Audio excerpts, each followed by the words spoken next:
our free lead summer, please. Peter, way to follow the rules indoors. You're making us look bad.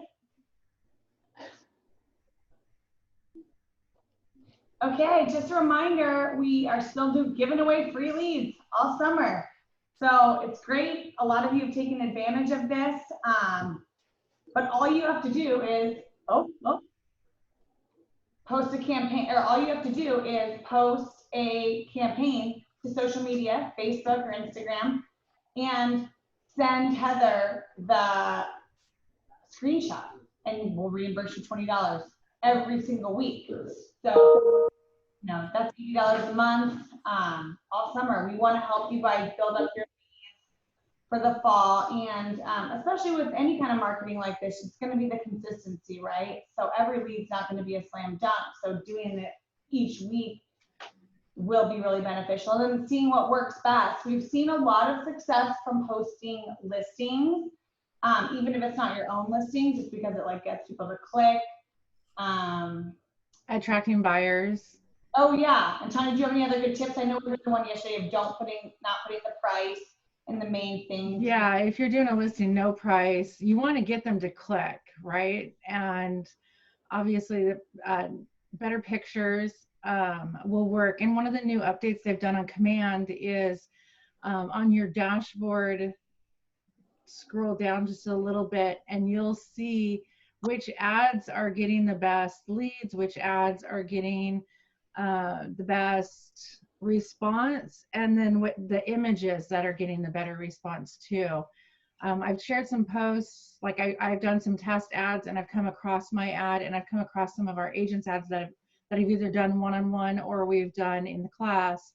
And if you see an ad and it's got multiple pictures, that pretty much means that ad just got ran and it's pushing. And so people will scroll through, right, to see everything. And then they'll click the one that interests them the most. As soon as a couple days in, all you'll see now is just that one ad that most people have been clicking on, because that one's getting the most traction. But it'll also show you that in Command, what's working, what's not working. I got some numbers from Mark, and he did a couple listing ads, 2 ads. One was more of a brand awareness, and he got 7 leads, and they're all legitimate leads for $286 a lead. And then he did another one, which was for a listing. He got 20 leads, $1.50 a lead, and 19 of those were good leads. So the numbers are just getting better and better. Of course, there are some that there's no leads. I've been running a Portland buyer ad, and I've got 1 lead so far. So, some come in, some don't. But what's really key that people need to know, Diane did a ad on her listing. It's $1 million home. She had 11,740 impressions. That means that ad was seen as someone was scrolling through Facebook 11,000 times. And that's market branding, guys, because your picture and your business name is on that ad. So whether you get a lead or not, you're still getting marketing, and for $20, and then the market center's paying for it. You can't beat it. And what's that do for SEO on your listings? I don't know. I honestly don't know. It should go up, but yeah, I'm not sure on that exact answer. If there's someone that's tech savvy that might know. That's great, Tanya. So again, if you need help with any of those, reach out to Tanya. We have our classes every Wednesday, except for this Wednesday, because I know we're going to announce it, right? Right. And Tracy made a comment, Facebook ads should not affect SEO, but when people are clicking on it and it's taking them to your website, to the listing, that will affect your SEO. It actually, when they click on it, if you do the Facebook lead gen form and they click on the ad, it opens up the Facebook form and it autofills their information and tells them that you're not sharing their information out with anybody else. They have to click further to okay that to go to your website, and that's where they become a lead. So you've got the impression that it shows up on Facebook, If they click on the ad, then you have the clicks. So that's how many clicks you actually get. And then if they say yes, okay, to go further, then that becomes a lead. So I'm actually going to run a test of not doing the Facebook lead gen form and having it go directly to my website. The only way that I'll collect them then as an ad, or I mean as a lead, is if they actually ask or sign up. Great. So we'll see what works, what doesn't work, right? Yeah. Well, you guys, everyone has free $20 every week, so try everything, right? Try a listing, try that. I also heard the app, doing one with the app got a lot of clicks too. So, but Tanya is your go-to for that, and she's doing classes every week, except for tomorrow, because y'all did so amazing in June. We are going to celebrate all of our agents, and Heather's going to dig into the numbers here in a couple minutes. But tomorrow morning, and oops, time adjustment. It's 9 to 10:30. It's 9 to 10:30 tomorrow in our parking lot. You guys should have also got a calendar invite for that. But we're just bringing the coffee truck back that we had for our award ceremony. We got a lot of great feedback. And so this is nothing formal, just literally stop by and grab a free coffee. We're gonna have some healthy treats. We're gonna do donuts, but we're gonna do some like healthy treats. You know, so stop by, celebrate your success. We want to do this as a thank you to all of our agents, because you guys are the ones that have been out working hard and doing really well. So thank you. And to see you. A comment about the website. You can send them to your website through a bit link and then measure actual traffic from the ad. So many good tips on the tech. So please keep sharing those with each other too. But we hope to see everyone. Oh, there we go. 9 to 10:30. Oh, quick. That was really quick. That's how good Austin is. Look how quick that was. So please come. Nothing formal. If you have your kids, you can bring them again. Whatever. Stop by and say hello to us in the parking lot, safely distanced. It'll be a beautiful morning. Yes. Sunny day, just like today. Yes. So awesome. And then let's just do the quick week at a glance, Austin, please. Because we have some great stuff ahead. So later today we have Chantel teaching writing a listing. Tomorrow morning we have our copy thing, and then tomorrow's CE class is new, and it's going to be sponsored by WFG Title, POAs, probate, small estates, and affidavit of heirship. So that should be a good one. And then Mike's contract class continues this Thursday from 10 to 11. This is going to be a good one. Mike's going to literally go line by line through the sales agreement. And if you have not been through one of Mike's contract classes, even if you're not a new agent, but if you haven't been through one with him, so good to go to this. Anyone can go. It's on our just regular office Zoom link. But it's great. I mean, so if you can't intelligently speak to every line of the sales agreement, if your clients ask a question, you should definitely go to that. So Mike, you want to add anything on that?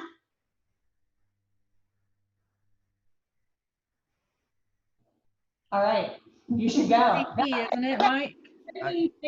Sorry, I had a bit of trouble unmuting myself. Yeah, class tomorrow is my favorite class. It really goes through and focuses on what to describe each line and each paragraph to the client, and how you handle the questions that you have with it. And there's also plenty of time for Q&A. So be there, and I'll be glad to help you through getting that first presentation, or later on in the more difficult contracts. Awesome. Thank you, Mike.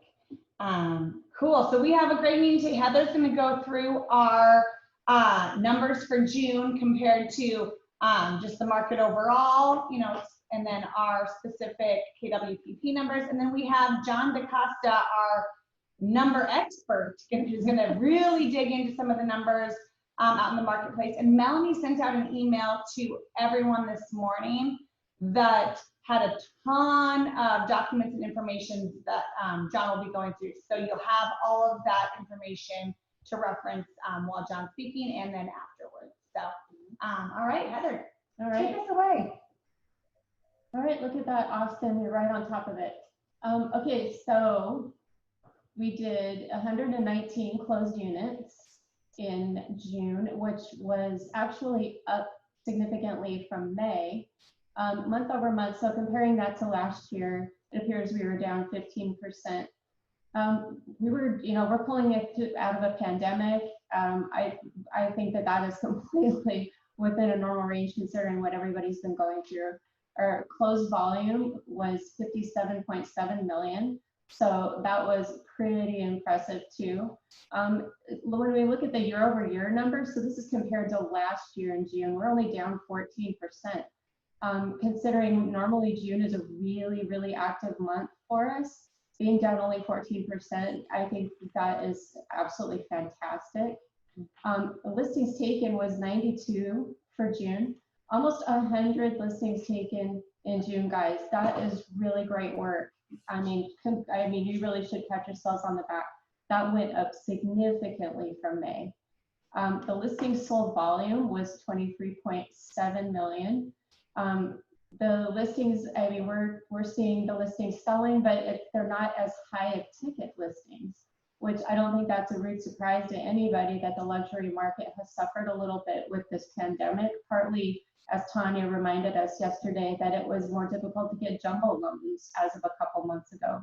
So I don't think that anybody would look at that askance. The contracts written volume, 74.6 million. That's a positive 14%, guys. I didn't forget to put the minus in front of it. You guys were out there writing a ton of business in June. Some very, very busy people. I mean, that is outstanding. And wait, just to add to that, that's contracts written that went pending. It's not inflated because of multiple offers. So that is a real number that you guys are out there writing. Yeah, and we've been hearing that right and left from you guys that you've just been super busy. And like, we just got off our regional call and our regional director said, you make hay while the sun is shining, and that's what you guys are doing. So congratulate yourselves on all this activity. Our average sales price for June was 484,000. That went down a bit, and like we were talking about, the higher ticket houses are not moving quite as quickly. But another number we'll see a little bit later on, I wanted to tell you though, we are actually on par with our average sales price to be a record that this market center's ever had since we've been recording. So our prices in Portland are still going up. Closed GCI, I wish I could highlight that number right there. The 1.5 million, you guys were paid commission of 1.5 million in June. And so how many offices can say that in a pandemic? You did such a fantastic job that it was my pleasure to write you $1.5 million in checks last month. Okay, let's see the next one, Austin. Yeah, that's incredible. That was really how incredible. much you guys earned. We just had our regional numbers shown to us half an hour ago, so I didn't have a time to update those stats, which we're a little more interested in what KW as a whole is doing. So our closed volume looked like for June that it went down 15% month over month. These are numbers compared to last year in June. So KWRIs only went down 3%. And there's a couple different reasons that we could see that. And a lot of that is we're talking about states that had absolutely no business at all in April and May during COVID. And so they just reopened in June. And so it's going to be like a floodgate open, and that could skew the number a little bit on that side. Listings taken, ours were down 11%. Well, I'm sure John's going to share with us a lot of information about what the listings taken market looks like right now. But Portland, we don't have a lot of inventory out there. Listings sold was down 30%. Well, yeah, if listings aren't taken, it's a little bit harder to sell them. So I don't think that that's shocking, but you guys are doing a ton of business. So you're selling other people's listings. Maybe we should try and get some of our own now, huh? The contracts written is a positive 8%. Again, you guys were crushing it in June. This is fantastic. And look at straight across KWRI, same thing. We're seeing that agents are getting out there. They're making this happen, pandemic or not. GCI was down 12% from last year. Again, June is usually a killer month for us. So only being down 12% considering what the market is doing, I don't think that is anything to sneeze at all, you guys. And I would like to jump in on that. So in a typical June, we have the benefit of February, March, April, and May momentum. And that's why June usually rocks for Portland. Yep. In this case, we didn't have the benefit of March and April and May because offices were all closed. Yep. We were all trying to figure out how to adjust to COVID. So the fact that we paid $1.5 million in commissions in June means that people are starting out of their starting blocks super fast. We're making up for lost time. Yep. And even though they're negatives, it's so good to only be down that little bit. Oh, just one time, Tracy had asked, what is GCI? Because I know sometimes we get a lot of Keller Williams acronyms, but yeah, gross commission income, and that's the income that our agents earned. So that's real money. Let's see the next one, Austin. Okay, so this one is talking about Portland in general. So our listings taken units went up 17% in June. The RMLS units taken only went up 8%. And our territory where our market center is focused went up 5%. And I added down at the bottom, this is what the MLS considers to be our area of focus, are these numbers, which, let's face it, you guys do business anywhere your clients want to go. So I think that that is going to be reflective on a lot of these numbers. The closed listing units, we were down just a little bit, while our MLS and our territory actually went up. And I think that that's a little bit reflective also of us doing business in a lot of different areas. We're not restricting ourselves. Closed sell units, holy moly, look at that, you guys. You were up 55% in June. That's fantastic. You totally crushed RMLS's average as a whole and the other agents in our territory. Closed volume units, you're up 21%. Those are pretty on par with what everybody in Portland was doing. And that's just, the market is heating up for sure. There's so much activity going on out there. There's uncertainty, people wanting to make decisions right now while they can. And this is the best time to take advantage of that. Okay, let's see the next one. Okay, this is a June overview. So you guys closed 119 units in June. That is the most since last year in October. So that's just fantastic. That's really, really awesome. We've listed over 500 homes year to date. That's really on par with what we did for the entire year last year. I wouldn't be surprised if you meet that same number, and considering what you've been having to roll with the punches on this one, that's fabulous. You've done over 130 million in listings taken in the last 60 days alone. That is a That is crazy number. Huge number, you guys, really. And as we talked about before, I had the benefit of paying you guys 1.5 million in commissions last month. You kept me busy. Thank you. I appreciate that. And congratulations, because that just means your work is paying off, and that's fantastic. Our year-to-date average sales price, $493,000. That's the highest that this market center has ever recorded. So Portland is still a really high-end market, and it's going to keep going because there just isn't enough inventory to meet the demand. What's that going to look like later this year with COVID continuing, with unemployment being what it is? We don't know for sure, but I'm sure John's going to get his crystal ball out and tell us what he thinks is going to happen.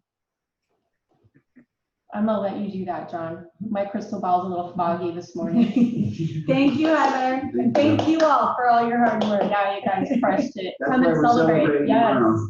Yeah. Come and celebrate with us in the sun. And John, we are so happy that you are on to share your wisdom with us. So we'll take it away. Thank you.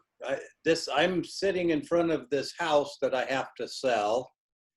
So for the people that know your Zoom virtual backgrounds, this is free advertising for me.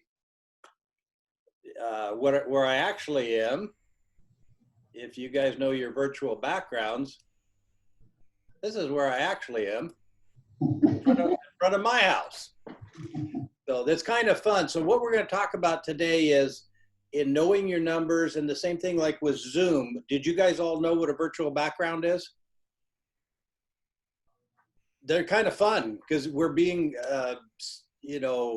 experiencing many Zoom meetings. So play with your backgrounds, throw your best listing up there. There you go. Our space traveler, there you go. Use your tools, and that's what we're talking about today.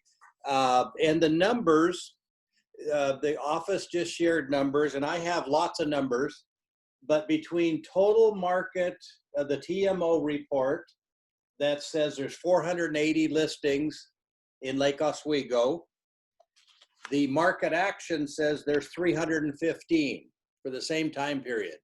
So be very generous on using numbers. They don't all add up right now, okay? And Melanie and we've got a couple of things to show you. Let's look at that WFG page 2, Melanie. I can put it on my screen and hit share, but I've never done that before. Should I try it? Sure. Actually, Austin has that ready to go for you, I believe. Okay. Yeah, is it the one for the June 2020? Yep. Yeah, it shows that employment went down a little bit. There we go. Page 2. Okay. Here we go. Let's go back one. Do you guys see the red line, which is employment? And it looks on my screen to be kind of blue-purple, is price. That's what everybody's worried about right there in one slide. Employment in Oregon went down almost 200,000. That's never happened before. And it makes all the numbers crazy. And I appreciate the numbers from the office where other offices are up 28% and we're down 3%. They're up from 0. It's easy to double your sales if you only do one a month. But look at that slide. We lost 200,000 jobs. Look what the prices in the market did. Nothing. They went up. Everybody seeing that? I can see you guys, so you're looking at it. That's the story. And the question is, will we do a V recovery, a U recovery, or a check mark? You know, how does that red line get back up to where it was? Okay, so that's the big thing. Now the next slide, and these are in answers when you go on a meeting and the person you're sitting with says, how's the market, John? And what Know Your Numbers is talking about is what you say has tremendous meaning. And if you say, oh, it's going fine, that does not make the person across the table think that you are the economist at the moment. The market's going fine is not a great answer. Look what the building permits did in Portland so far this year. That last little column, it didn't happen. The cities are not processing very many building permits. Okay? So that's a number. See how we recovered? You guys all see 2000 and now, many of you were in business. Look at 2006. Dwight and I were printing money in our basement. We were selling so many houses. And then we had a slight adjustment. That's what the numbers, when people say, you remember the dip back in 08? That's what it looked like. Those were real builders filing real bankruptcies and real families living in their car. And then look at the recovery. Almost miraculous recovery. The pandemic gave us that last bar. That's a problem. So we'll get through it. But the overall Know Your Numbers, the principle right now is we are so under on inventory and new homes that Portland can't not do well. We will do well as sellers and owners because there's many more people that need a roof than roofs that are vacant. So prices are not going to crash. They're not going to go down. The other side of the affordability issue is interest rates. Who thinks interest rates are below 4? Everybody? Now, most of you guys, your last deal was around 3 1/8, I would suspect. Let's get a nod at about 3 1/8 at closing. If you take a variable, a 3-year variable, you're looking at 1.9%. That's the tax rate in Multnomah County. Your house payment and your property taxes are the same amount, other than the principal. Your interest and your taxes are roughly the same amount in Multnomah County. That's the weirdest stat I've ever seen. But at 3% mortgages, and we are building so few houses, it is a great time to be a realtor. The question that the public has of realtors right now is, do we know what's going to happen tomorrow? We can look back. And by the way, I'll share with all of you, when you're doing data research right now, you have to look back before February, because from February, March, April, and May, every single month was total gibberish. The numbers don't mean anything. We were in a pandemic, there's no trends. So you got to kind of look back. That's why I included, when you click through your links, look at, last year and look at a lot of stuff. Let's see, where do we want to go next? Let's see. The RMLS is telling us, okay, let's look at, anybody got your market action in front of you?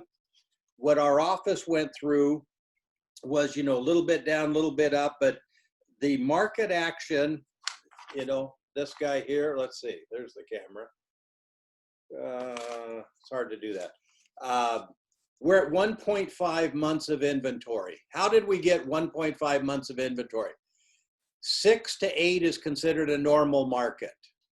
6 being the long-term trend, 8's when the market's bumpy. We're at 1.5. That's just bizarre. And in Lake Oswego, we have, in Portland, here's your numbers, the big stat. How many houses are for sale in Portland, Oregon at this moment? TMO says 7,930. 7,930 active detached residential in a town that has roughly 1 million people. Does that bother anybody? It bothers the buyers. And that's why when you're looking at houses, a friend of mine just put her house on the market, $795. It sold in 2 days for $835. Are we using that kind of pricing in your listing presentations and your client meetings? Try to list below the market, get it done in 7 days, and you're likely to be selling at well above the list price. I actually have a couple of listings that won't do that. They started kind of high. They're kind of racking up some market time. I am suggesting that when you look at the numbers and you look at the short supply, it's a prime market to list a little bit below market and become the listing that everybody's talking about and everybody wants to buy, and you're likely to get multiple offers. Any discussion on that, Bob? You're shaking your head. You're seeing it out there. No, yeah, I was just agreeing. It makes sense to me. Yeah, it does. I mean, and some of the, I listed that lot out in Stafford. It's beautiful 6-acre view lot in Stafford. We listed it at $990. The first hour we had 2 offers in, 1.1 and 1.2. Okay. We closed the deal at 1.1. Why would a seller do that? Well, the buyer allowed her to keep half of the lot for her horses for 8 years for free. The seller sold a lot for 1.1 million and gets to use it for the next 8 years for her horses. 10% over full, and half the lot you get to keep for 8 years. What kind of market produces sales like that? And by the way, the person that offered 1.2 thought about raising it to 1.5. We didn't go there because she wanted to keep her horses next door. So interesting things happening. And let's talk about, they're not just interesting, they're freaking weird. But these are the numbers that we should be quoting at our meetings. Do you agree, Dwight? The RMLS market action's pretty good. We got Dwight muted. Oh, he's in the back there. Yeah. Yeah, because we've got so many numbers and they don't actually match up very well right now. These types of numbers here, it's a beautiful presentation with just a little screen capture. I've had pretty good luck popping that under my signature in the emails. Each month, do a little screen cut of that data, put it under your signature, and whoever gets your email says, well, that's interesting. That person actually kind of knows what they're talking about. Yeah. So that's a good place to put it. Anybody ever put that kind of stuff on Facebook or the SEO places? It works. It's free. And that is the question. Would everybody agree? Let's do another nod. First question, what's my house worth? Second question, how's the market going? Basically what we're dealing with. Okay. How important are interest rates when half of my clients pay cash? I tend to sell more like about $1.3 million, and they pay cash and they don't want to have a loan because you have to lick all those stamps and mail them in. But it is kind of neat when you got 3%. Anybody doing a closing where they pay cash and they have a $500,000 HELOC recording at the same time? They don't need a loan, but if your lenders, since the lenders help us a lot, one of the paybacks you can do for a lender that says, hey, John, you didn't give me any deals lately. What can I do for you? Put a HELOC on my free and clear closings. Buyer doesn't have to use it. There's no cost, but what a nice little access to cash. Anybody doing that? I tend to look for creative stuff. The regular old, A to Z stuff doesn't appeal to me very much, but we're seeing great work out of the lenders, even if it's a cash deal. Make sense? With these kind of numbers, anybody doing any tax appeals where you're closing and the property taxes are $22,000 and the buyer's all jittery? How about you get them to Steve Anderson over at First Class Properties, they buy the house and they immediately file a tax appeal. They have to be in by December, but do you guys all know Steve Anderson, the tax appeal specialist? If you're having trouble putting a deal together because the taxes are too high on the house, sell them the house, close the house, and then file a tax appeal. Okay? Knowing your numbers. But lately, people are telling me that $20,000 property tax bills are kind of okay. That used to be kind of, danger, $20,000 taxes. That's kind of where we are with taxes in Multnomah County and on some of the Clackamas County stuff. So putting a HELOC on a free and clear deal, filing a tax appeal. Anybody doing that kind of stuff? It earns you great referrals because the people go, yeah, I never thought about that. Okay. The other thing on closings, how many people are getting the lease back?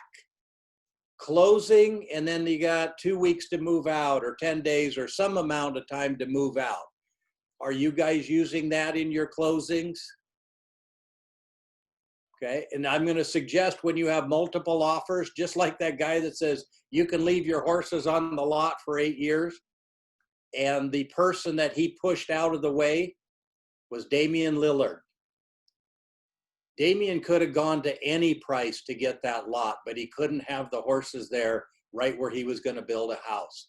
The people that got the lot are building the house at the top of the lot. So use creativity on multiple offers. Put your bid in, but then say the seller can stay for 60 days, whatever. You don't have to have the highest number at closing to win in a multiple offer situation. You really, really don't. And Mike, I've got a question for you. So if you can unmute yourself, Mike Hobson. Escalator clauses. Now that we have this tight market and the statistics all say it's a tight market, it's going to remain a tight market. And the builders are building even less than the builders are building half of what we need. And now they're not even building half of what we need. Escalator clauses, Mike? There's certainly a tool that you could use. Personally, I'm probably not a big fan of them. I'd rather somebody come in with a just nice, clean offer at their highest and best, and I try to force it that issue. But certainly, I understand with the pressure there is to try to get the best offer on the table, and that's certainly a path to go down. I agree, and I hate escalator clauses because what if you get 4 escalator clause offers? It's very troublesome. Has anybody ever had a deal where the multiple offers were all above the price and one of them was dramatically above? The seller's tempted to take it, and then comes due diligence and home inspection and what? Required repairs or desired repairs. If you've got a house at $1 million and somebody offers 1.1 and everybody else was at $1,025,000, be very careful that the people that just offered you 1.1 have no interest in closing at 1.1. They want the other people out of the way, and you're not going to know that till 10 business days are done. At the end of your 10 business days on a dramatically overpriced, expect some further negotiations. And Mike, do you find the multiples have a high rate of failure? I think they do, and sometimes they go through the backup offer, and the backup offer after that. And it's usually because there's so much pressure on price and pushing the buyer to an uncomfortable position to get it. They almost feel steamrolled, and they get a good case of buyer's remorse. So if you happen to have one of those buyers, it's a good tool to prepare them for that, so that they understand that one night, 2 days or 3 days later, they're going to stand up straight in their bed with their eyes bugging out saying, what did I do? And then you also have the opportunists out there who absolutely, as you said, John, their first objective is to tie up the property. The other offers go away, and then they come in and try to negotiate what they feel is a more realistic price. But it's getting kind of all the time touchy out there. Do you know who the casualty is on those deals, Mike and everybody? It's you, because you lose control of the whole deal. So I like when you know your numbers, you sit down, someone says, how's the market? And we say, hey, there's 7,930 houses in Portland for sale. We have 1,240 condominiums, and you know your numbers, you prove to them, but as the deals start unrolling, be very conscious of using this word in the deal. No. Do you think your seller will do this? No. Get control by using the word no. Do you think your buyer or you think your seller will pay $10,000 in repairs? It's new construction, buddy. It's got a full warranty on it. Oh, and by the way, on repairs, try a warranty. Juice up the warranty. Corinne, you got a question?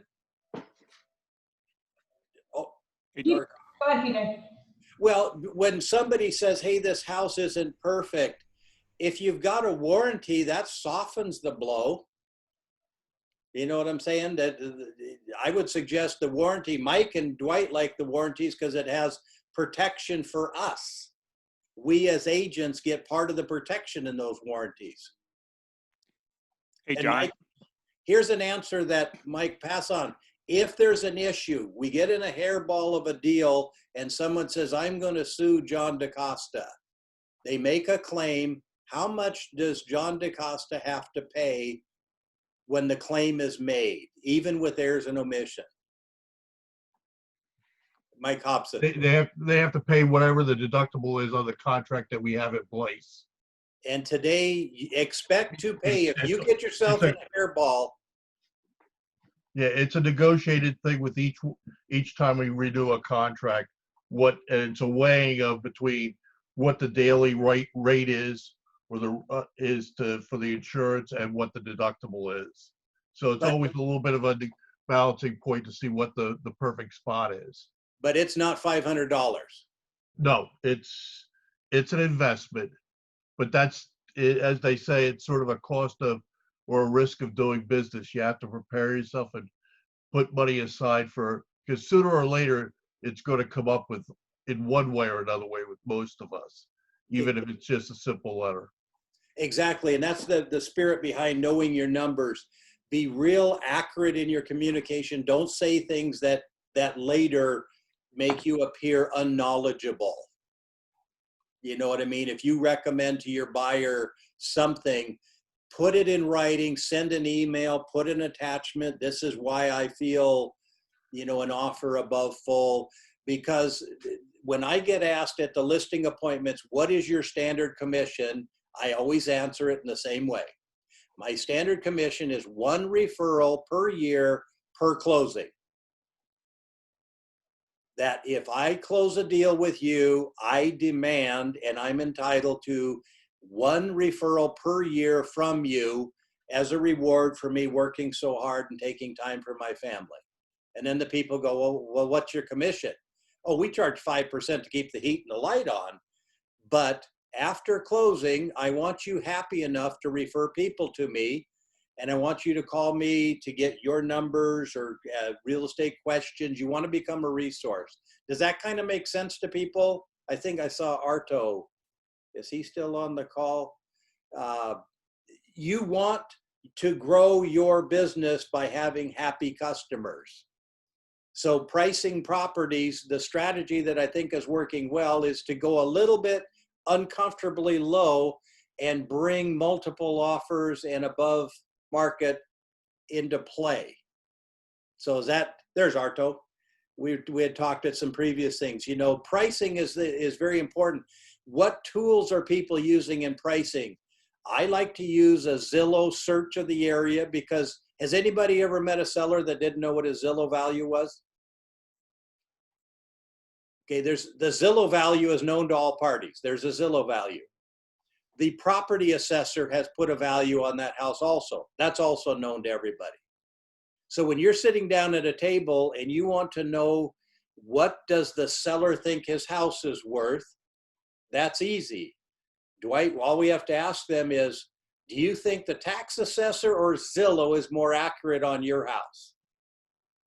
None of the above. But Peter, you don't have to guess anymore because there are 2 somewhat credible numbers. And instead of thinking like, I think this guy wants $1.5 million, whatever, just ask him. Taxman says you're worth $1.2 million. Zillow says $1.4 million. What's your thoughts on those 2 values? They'll just say, I wouldn't take a penny under $1.6 million.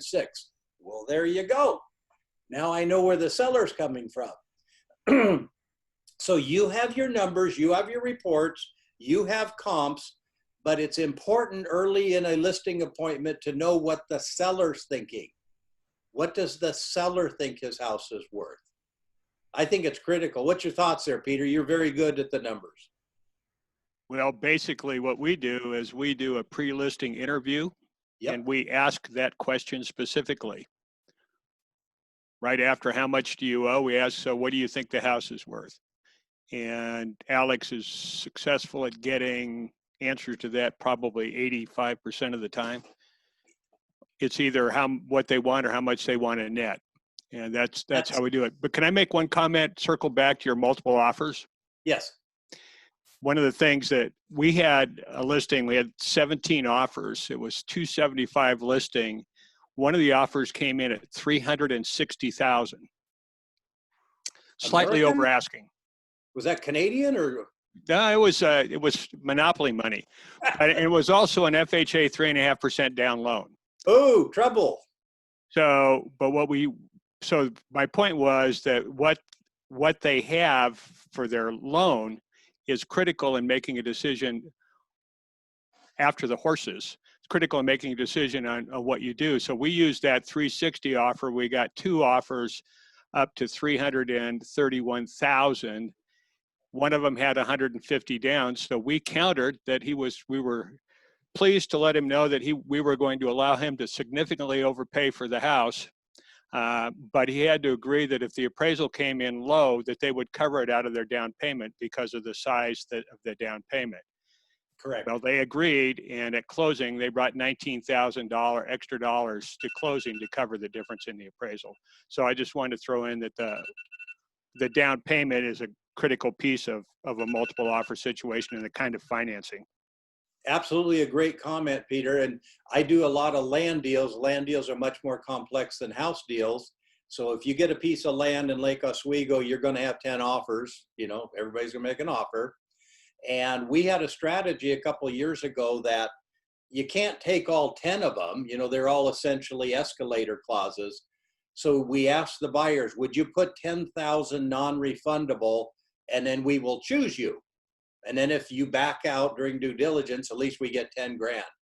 None of the buyers had any interest whatsoever in putting anything non-refundable. They were totally relying on the due diligence to essentially make up their mind whether they want to move forward.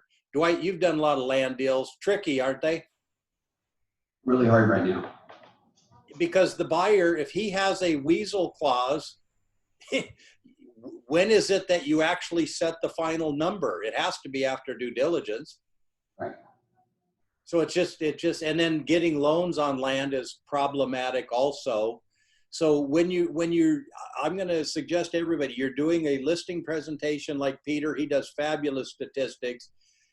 The pre-listing appointment, the package you send out, use a lot of these numbers, pick out things that make your case. But like the employment in Oregon going down 200,000 people, that's a significant slide to slip in there. If someone says, do you think the market's going to hold up? Well, it might, except for we got 200,000 people who aren't working. So, you know, the pool of buyers is certainly adequate, but it's been challenged. That's what I like to, you want to help these people and you want to get their referrals. That is what we're here to do. And if you use numbers properly, you can make the case. And Peter, the other thing you guys do a good job is, what are you trying to achieve? You've asked me to come talk to you about real estate. You know, are you going to rebuy down the street? Are you moving to Alabama? What is it that you're presenting me that I can help you find solutions? Because who owns the house and their circumstances affects what you can sell it for. And I've got a couple of people now that need to fix their house up greatly, and they have no financial resources to do that. They're going to have to sell it the way it sits. That means my target market is investors. They're not going to get multiple offers and stuff. You know what I mean? You guys always had that where the house doesn't present itself the best way we would like it to, and that's a different price. The other thing about a house that needs fix up, the actual fix up, if you bid it, is a number. The buyer's number of fix up is likely to be double that amount. Okay? So if there's a dry rot in the bathroom or the kitchen cabinets need to be replaced, remember the buyer's coming at it where it's his nickel and his inconvenience, and he's going to value those fix-ups honestly in his mind at about double what you could actually do it for. So if you have a listing coming up that should be worth 500, the comps show 500, the market it's a $500,000 house, but it has fix-up. Get a bid, get 2 bids on what the fix-up actually costs and include that. When you're listing property, get a home inspection before you sign the listing that identify any defaults in the property. They're going to come up later, and if your seller says, I think that's a great idea, let's spend $500 and get a home inspection, it can earn back many times that in the negotiations where the buyer says, your house needs a lot of fix up. I'm offering you 100,000 low, and you go, hey, I can fix everything on that list for 20. Here's the bid and here's the list. Anybody nodding on that? Ardo, you using that strategy? because the buyer wants the house. He has some interest in owning the house, but he doesn't want to walk into a money pit. So a firm bid kind of helps. Okay, going forward nationally, let's talk about like guys like Bob Schiller and a bunch of people in New York are experiencing a market that's different than ours. The question is, what's coming up? What's coming up is New York City is down 30% on value. Those condos in New York City are not doing well. Barbara Cochran was on TV the other day. She said, if you find something in New York that you like, offer them half. And if you have the time to make a lot of offers, you should be able to get 40% off on a New York condo, because they're in the middle of a bad COVID thing. I have a client in Connecticut who has a very expensive home. It's listed for $40 million. Nobody looked at it for a year because it's listed for $40 million and has a $260,000 tax bill. It sold in one day in April. He only got 25 million, but he took it. The reason, the people were peeling out of New York City headed for clean air in Connecticut. So when we're talking about know your numbers, our experience in Oregon is a blessing. Now, Melanie, there's a slide. Oh, I wonder if we could find it. It shows the national real estate prices, the Oregon real estate prices, and the Portland.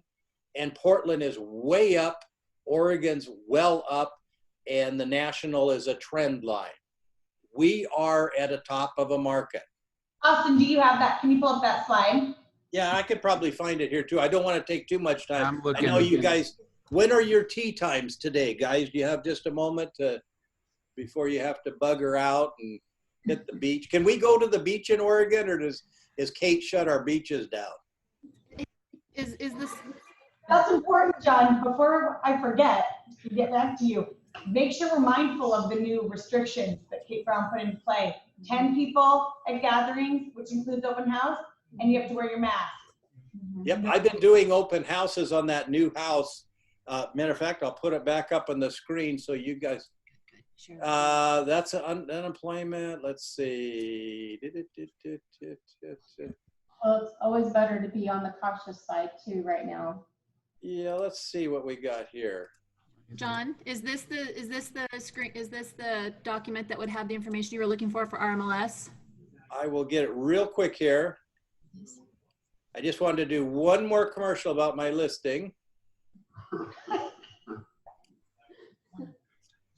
Choose the virtual background. Oh, it's not coming up. Maybe John, I think we may have it. Do you see the screen, John? Okay, I see that. I'm looking at housing affordability. There you go. There you. Good work. Good work. When it says share your screen, you need help. But now, what do you guys think of that? What do you think about being that much above the United States trend?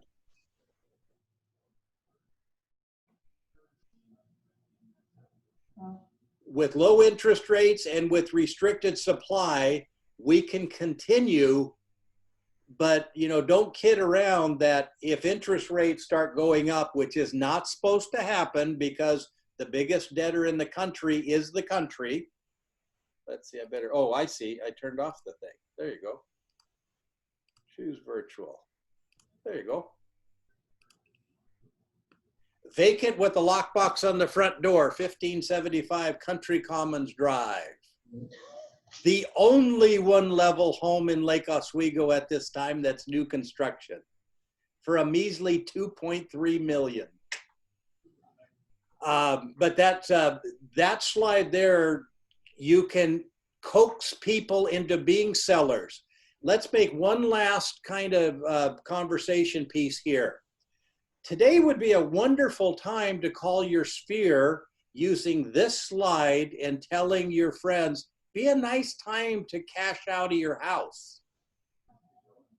If you want to trade down or trade up, Portland prices, do you guys see that? The national is at 200 and in Portland we're at 250. Okay, that's a dramatic above trend situation. So if you have people that are kind of thinking about they might sell, they might trade down, they might do, right now using slides like that's a darn good time to sell a house. And as we go forward, do you think having 13% national unemployment, and Portland's probably something similar, and Portland has, I lost a sale to a family from the East Coast because they're not into riots.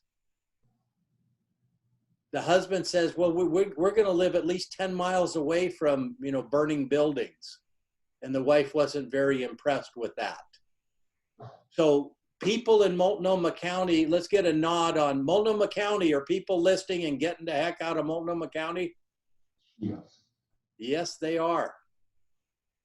And we have to be careful what we say, or Mike Hobson will come down on us. We can't put a billboard up saying, don't be a fool, get out of Multnomah County. That we cannot do. But it's a trend. When your phone rings and the people say, John, tell me about Clackamas County taxes, the next question you can ask them is, where in Multnomah County do you live now? So things like that. So these numbers, our general topic is know your numbers.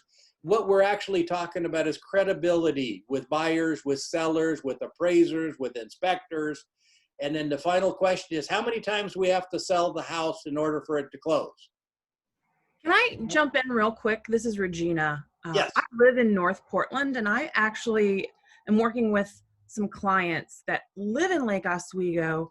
They're a young couple, 2-year-old, expecting their second child, and they want to move out of Lake Oswego because it's not fun.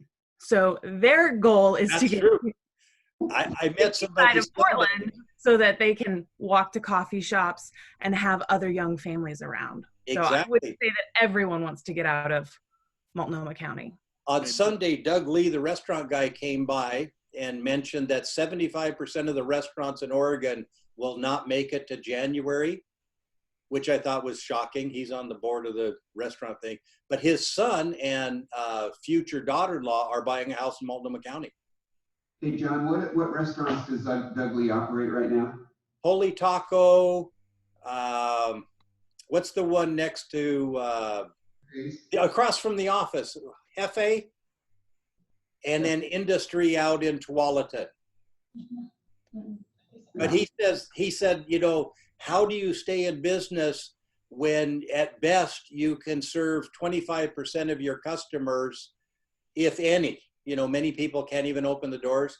So he said there's 75% of the people that would probably just close the door and be in about the same position as being in business right now. But his son was going to buy in Multnomah County. So I absolutely agree for lifestyle, and speaking of lifestyle, Priscilla and I started quarantining about March 10th. We love it. I've been working from home for about 4 years, but quarantining for what I do, I've got 5 screens here in my office, and I don't ever have to leave my house other than to, occasionally go do something. And a lifestyle is, I live in a big house. We have all the room we had a wine tour the other day. We had Chardonnay in the Blue Wing, and up in the gym we were doing Cabernet. So, if you think quarantining is going to be with us for 2 or 3 years, you're going to have people get better houses. The hottest thing in your listing, this is going to make you guys a lot of money and pay your taxes when you do. Take your listings, and anything that has 5 bedrooms now has 3 bedrooms and 2 home offices. We talked about that. Mm-hmm. It's not good enough to put den library. You need 2 home offices in your marketing. Thank you so much, John. This is all such good info. And the numbers, by the way, we sent the link, so you guys go find the numbers that work in your presentations. But just remember what I always say, they don't add up. When you use 3 different sources, don't be concerned that the numbers, when someone says, what's the average price in Portland? It's between $424 and $475, depending on which database you're in. It should be one number, but it isn't.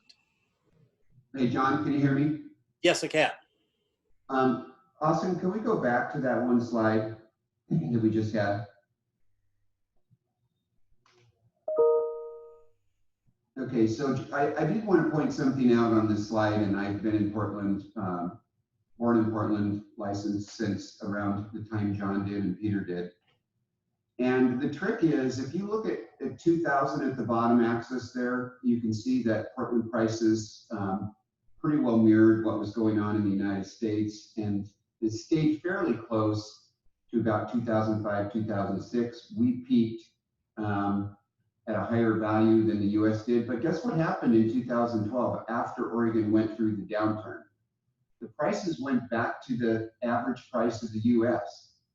So if you look at where we're at right now, and you look at the last, 2000 and then 2012, now we're at 2020, around 10 or 12 years later, there's a very good argument that the Portland area prices will start to drift back down to the average price of the US, because it's already happened twice in the last, let's say, 20 years. Yes.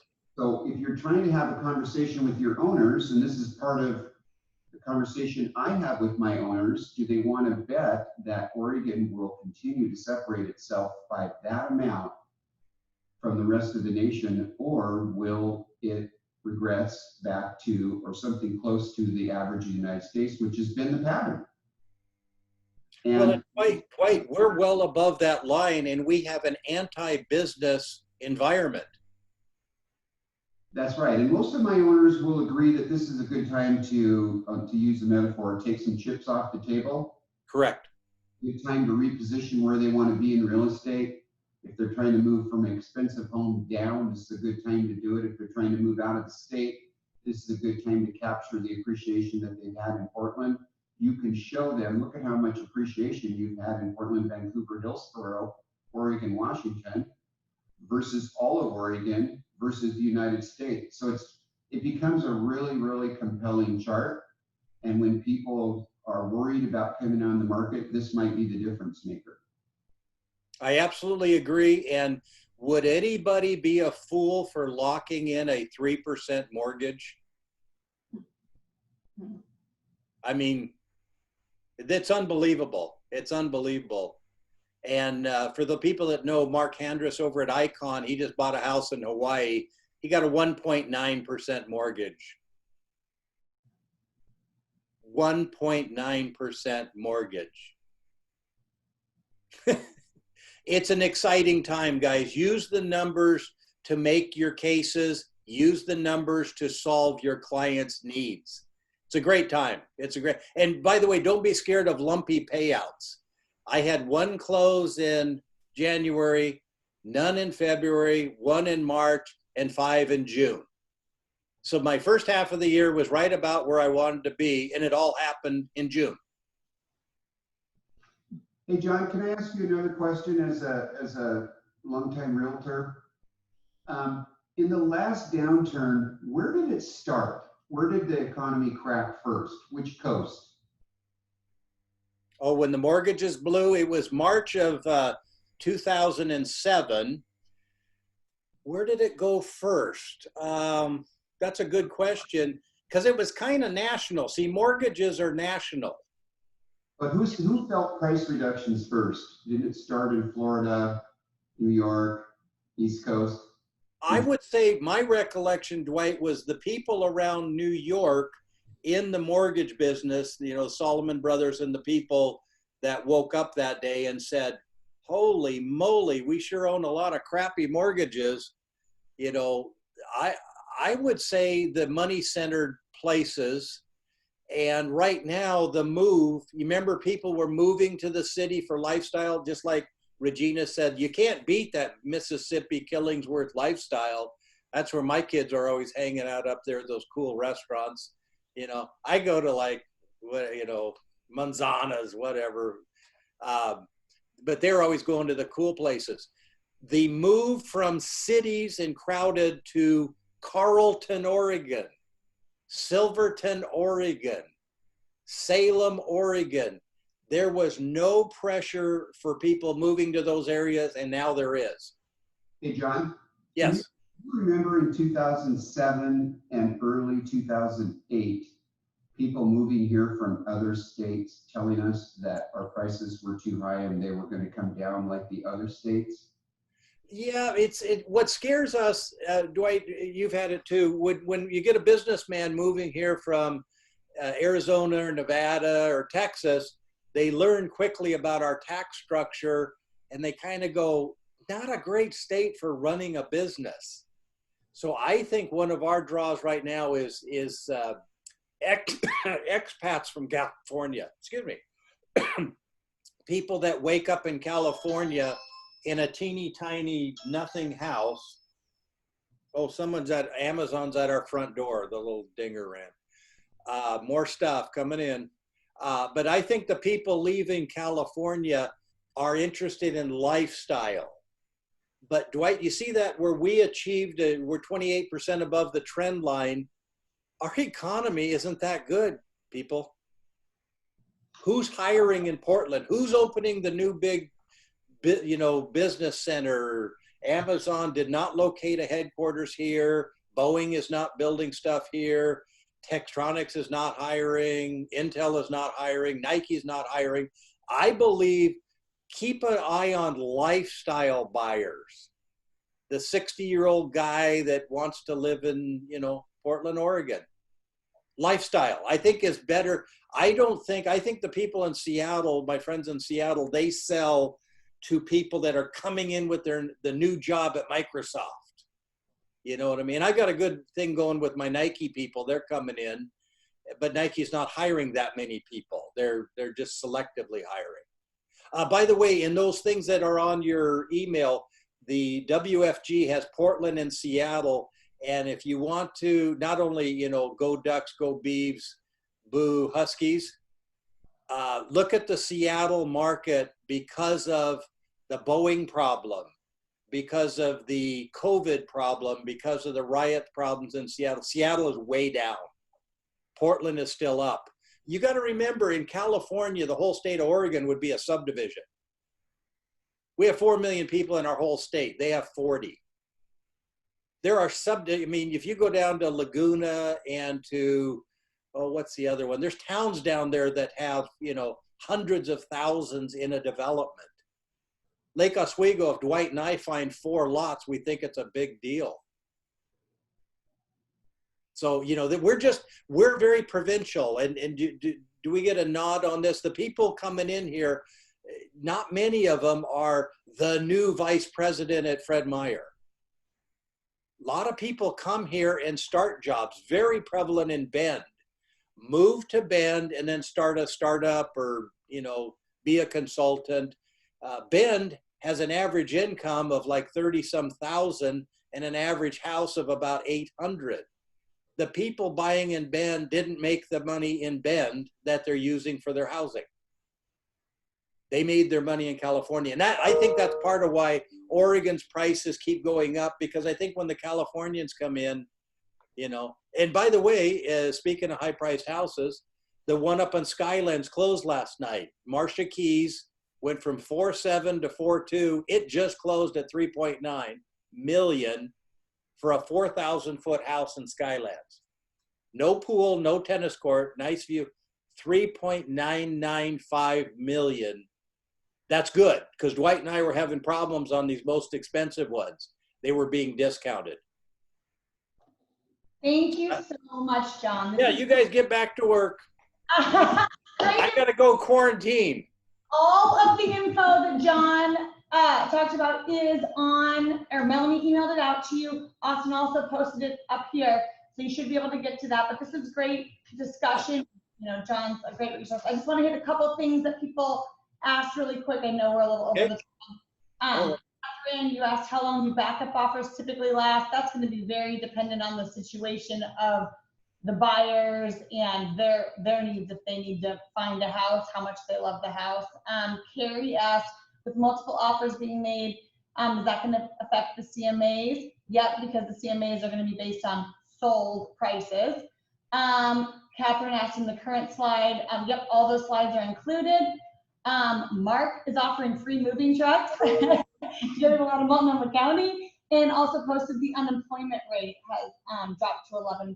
So thank you for sharing that. Yeah, and the other thing, the big thing about knowing your numbers, finding comps. is a big, you know, when a person says, I live here and tell me what my house is worth. How do you find comps? Use Zillow, okay, because those aren't just listed. Use RPR.